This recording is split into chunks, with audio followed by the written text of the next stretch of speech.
Les Actes des Apôtres, chapitre 21. Nous nous embarquâmes après nous être séparés d'eux et nous allâmes directement à Kos, le lendemain à Rhodes et de là à Patara. Et ayant trouvé un navire qui faisait la traversée vers la Phénicie, nous montâmes et partîmes. Quand nous fûmes en vue de l'île de Chypre, nous la laissâmes à gauche, poursuivant notre route du côté de la Syrie, et nous abordâmes à Tyr, où le bâtiment devait décharger sa cargaison. Nous trouvâmes les disciples et nous restâmes là 7 jours. Les disciples, poussés par l'Esprit, disaient à Paul de ne pas monter à Jérusalem. Mais lorsque nous fûmes au terme des 7 jours, nous nous acheminâmes pour partir, et tous nous accompagnèrent avec leurs femmes et leurs enfants jusque hors de la ville. Nous nous mîmes à genoux sur le rivage et nous priâmes. Puis ayant pris congé les uns des autres, nous montâmes sur le navire et ils retournèrent chez eux. Achevant notre navigation, nous allâmes de Tyr à Ptolémaïs, où nous saluâmes les frères et passâmes un jour avec eux. Nous partîmes le lendemain et nous arrivâmes à Césarée. Étant entrés dans la maison de Philippe l'évangéliste, qui était l'un des 7, nous logeâmes chez lui. Il avait 4 filles vierges qui prophétisaient. Comme nous étions là depuis plusieurs jours, un prophète, nommé Agabus, descendit de Judée et vint nous trouver. Il prit la ceinture de Paul, se lia les pieds et les mains, et dit « Voici ce que déclare le Saint-Esprit. L'homme à qui appartient cette ceinture, les Juifs le lieront de la même manière à Jérusalem et le livreront entre les mains des païens. » Quand nous entendîmes cela, nous et ceux de l'endroit, nous priâmes Paul de ne pas monter à Jérusalem.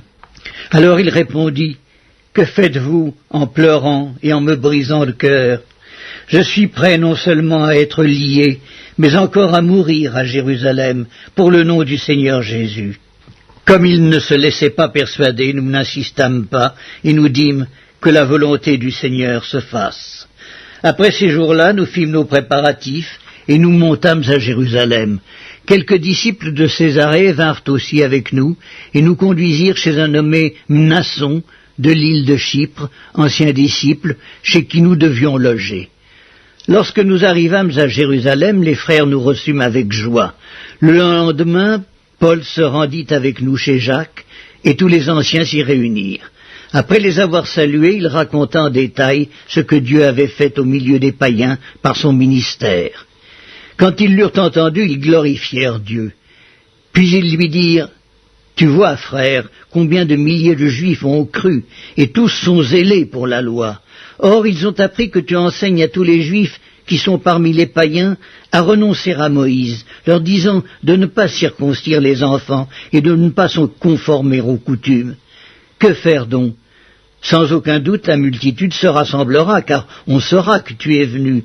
C'est pourquoi fais ce que nous allons te dire.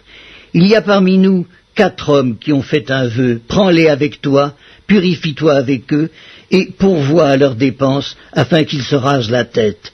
Et ainsi tous sauront que ce qu'ils ont entendu dire sur ton compte est faux, mais que toi aussi tu te conduis en observateur de la loi. » Alors Paul prit ses hommes, se purifia et entra le lendemain dans le temple avec eux, pour annoncer à quel jour la purification serait accomplie et l'offrande présentée pour chacun d'eux.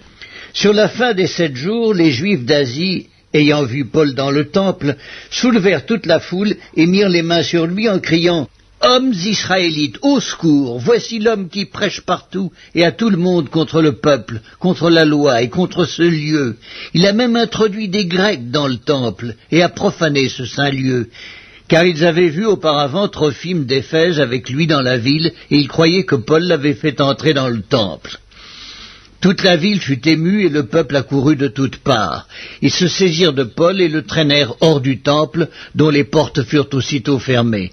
Comme ils cherchaient à le tuer, le bruit vint au tribun de la cohorte que tout Jérusalem était en confusion. À l'instant, il prit des soldats et des centeniers et courut à eux. Voyant le tribun et les soldats, il cessèrent de frapper Paul.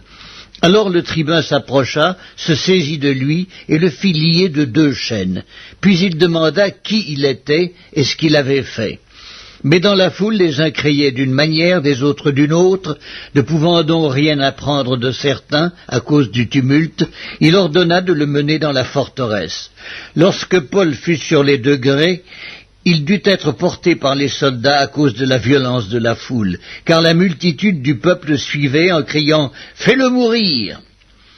Au moment d'être introduit dans la forteresse, Paul dit au tribun « M'est-il permis de te dire quelque chose ?» Le tribun répondit « Tu sais le grec ? Tu n'es donc pas cet Égyptien qui s'est révolté dernièrement et qui a emmené dans le désert 4000 brigands ?»« Je suis juif, reprit Paul, de Tarse, en Cilicie, citoyen d'une ville qui n'est pas sans importance. Permets-moi, je te prie, de parler au peuple. » Le tribun le lui ayant permis, Paul, debout sur les degrés, fit signe de la main au peuple. Un profond silence s'établit, et Paul, parlant en langue hébraïque, dit